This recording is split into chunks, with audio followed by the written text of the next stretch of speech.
I want to go back to the defense for a little bit. The defense was 14 points per 100 possession worse with Edey off the floor. That's not like a big shock with just how good Edey is.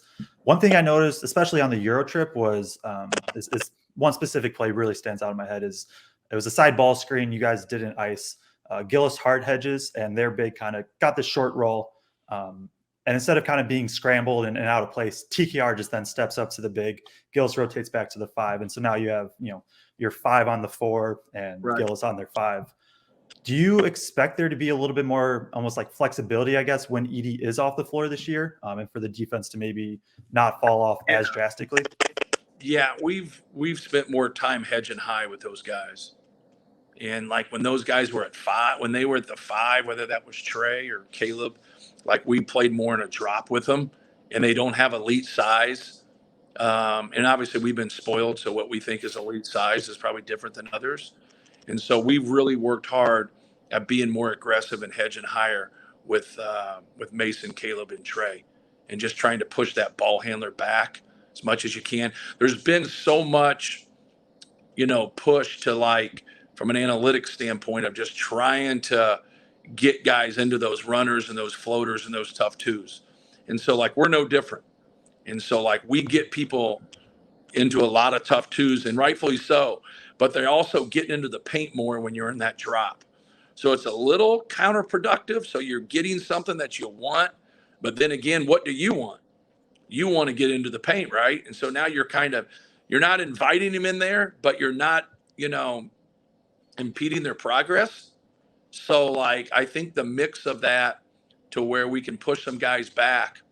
But it gets different. Like, people do those ghost screens and they slip out of a lot of things. And, you've got to be able to read and understand what they're doing. And then some people, like just watching film, you can get a gauge on a lot of different things. And then a lot of different, like other people just mix things up. And that's where the unpredictability of it gets you in between.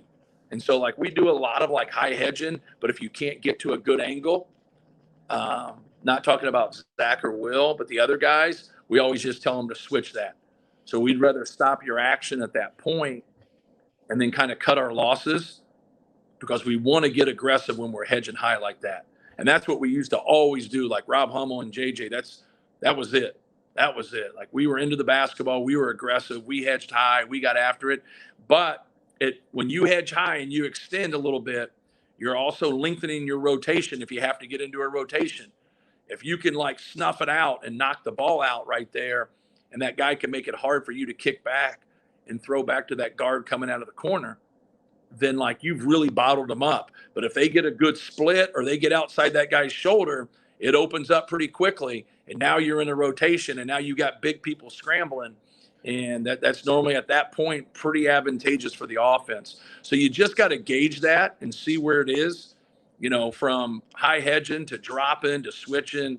You just got to have a balance of what they're trying to do, what you're trying to do defensively, but it really comes down to our personnel. We want to put guys in those positions to be aggressive when it's something that they're capable of doing. We don't want to put somebody in position.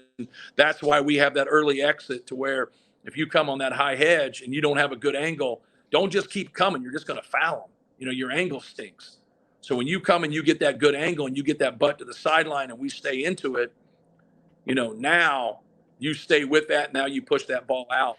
Then it really helps. But if you're sloppy there, don't keep coming. Just stop in your tracks and switch that to where we might not like that matchup, but we're not creating, just an easy operation there where they can just drive it, get somebody else to help, and now someone's getting a good shot.